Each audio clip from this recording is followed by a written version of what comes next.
gushinga isosiyete nshasha zoshobora kudandaza ibitoro. Parsem nk'ishirahamwe rihamagara abarundi guhindura ingendo kugira dushikira iterambere kandi ibikurikiranira hafi ryagize umwihwezo n'ivyumviro biterera leta. Ubwa mbere uravye iyo sosiyete ibyizo bijejwe mission twarabisomye ni ibintu hafi 14 mugabo ubona ko bidatandukanya neza cyo twokwita ibyo gukurikiranira hafi supervision régulation n'ibyo gukora ubwo rudandazwa nyene gestion. Ibyo rekesho bicanganye harakunda kubingorane mu kumenya ukontorora uwundi neza. Ikigira kabiri nuko tubona iyo system ya leta kandi bitangwanye umutawe miliyaridi 120 no kuraba rero ko leta yiteguye kugira izitire ibintu bikunda kononera ingena amashira hamwe ya leta akora, kuko kwinjiza igitoro ni ibintu bidasanzwe ku buryo bidakozwe neza tuzoshaka kwama muri zangorane mbere ugasanga zirabaye n'ugusura. Ubwa mbere ho ejo twokwita izo ngane leta yo raba hari ubwa mbere kenshi yari shirame rya leta nk'iryo onye usanga haca monopole no kuvuga kora wenyene uri umwe wiganza umwe hanyuma ugize ibibazo ugatusanga nta wundi ari karawe. Cyo ni ikintu ca mbere cyo kwiyaraba ingene leta ibikora kugira kuba ariyo monopole atazi ngwana ushobora kuzoba zihari. Ikigira kabiri nuko iyo societe ni nshasha aya ma mission ibyizo bijejwe na ko ari byinshi supervision ubushakashatsi ibintu byinshi kwinjiza igitoro ni ibintu byinshi. Ubwo leta yiteguye neza ku bantu bazokora muri iyo societe ico bita abantu babishoboye babifitiye ubuhinga bukwiye, hamwe baje bakadre bo hejuru hamwe baje bafasha abakadre canke n'abakozi bato ari kuba birimwo cyo mu za secrétaire d'importation n'ibiki baravye neza bari kwabura abakozi babikwiye babifitiye ubuhinga.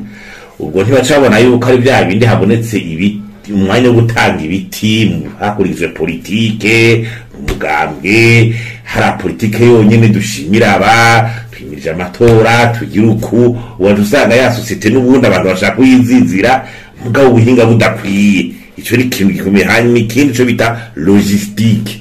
Ubwo iyo societe jaje ratanguranye logistique ikwiye ubwo amakamyo yo kwigiza gitoro nimba bayaguze ubashika bayaguze kuyakurikirana entretien murazi ibintu vya leta gukurikirana ibintu nka bene ivyo bazoyakotesha barabatsa amastation yakwiye yo kwizoshikiramwo d'entreposage.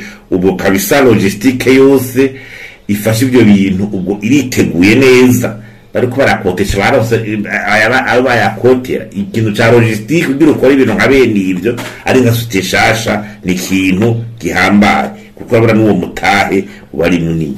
Hari n'ico bitara gestion professionnelle. Ubwo abazari ko barabikora bazobijera bakurikije ubuhinga cyangwa uzosanga mu gutunganya ubuzima bwa societe habamo politike hari nk'abavivangamwo bitwaje amabanga tugira ibi ukatusanga ishira hamwe ntirikorera kora uko ryavyifuza. Ikindi ishira hamwe rya leta nk'urishasha rikora amafaranga menshi nk'ayo bafashe ingamba neza zo kubakingira ibintu by'igiturire vyiraye ubunyonyezi. Urabona amasosiyete yose ya leta igenda biriko biragenda usanga igiturire ubunyonyezi ubusuma ibintu byinshi bituma amasosiyete ari karagira ingorane na cyane ari mu bintu ya leta. Ibyo rero by'igiturire n'ubunyonyezi no kugera nabi n'ibintu biremera cyane amasosiyete y'igihugu. Iyo rero hatarafatwa ingamba yo kugwanya bisesuye ibyo bintu by'igiturire kudahana ugasanga biguma bihari n'iki biba biriko birexpose societe yose kuri iyo ngendo mbi. Uravye ko n'abantu usanga babikoze ugasanga inzego zikaze ngo zikomere ngo zeze kudura bikurikirana ngo zibahasha. Ubwo umunani nuko leta yitegura kwama yaronkeje societe amadovize akwiye kugira abafournisseurs b'igitoro bo hanze bamwe bariko bararonka ayo mafaranga yo kugira igitoro cinjira.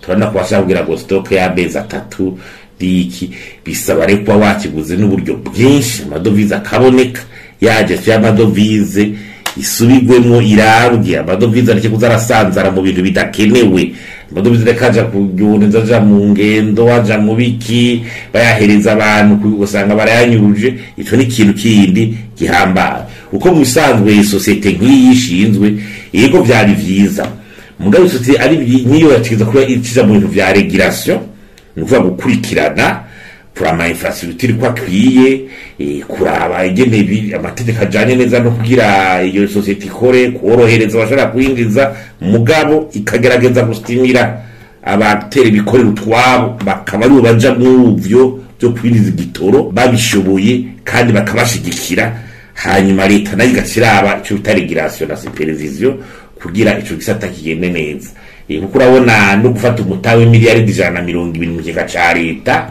ukawuzana kumbure izo miliyari 120 hari nk'imitaye yari kwinjizwa n'abandi babwiza tubuje bita secteur privé investissement direct étranger aya mahera kumbure twari kwinjirizwa n'abandi operateur bayaza mwaninze kuva mu kigega ca leta n'ubundi bakore miliyari 120 bacuyaje bagasanga ico gistemvikira bikora neza urumva ko baragahombo kagira kabiri cyo gituma dutya kamo leta ico kiri cicarire gose izo nzitizi izo riske bazirabe kuko ahandi usanga aho gutuye ko hagutera imbere kumbure mu nyuma ugasanga ibintu bikubera tuyangarana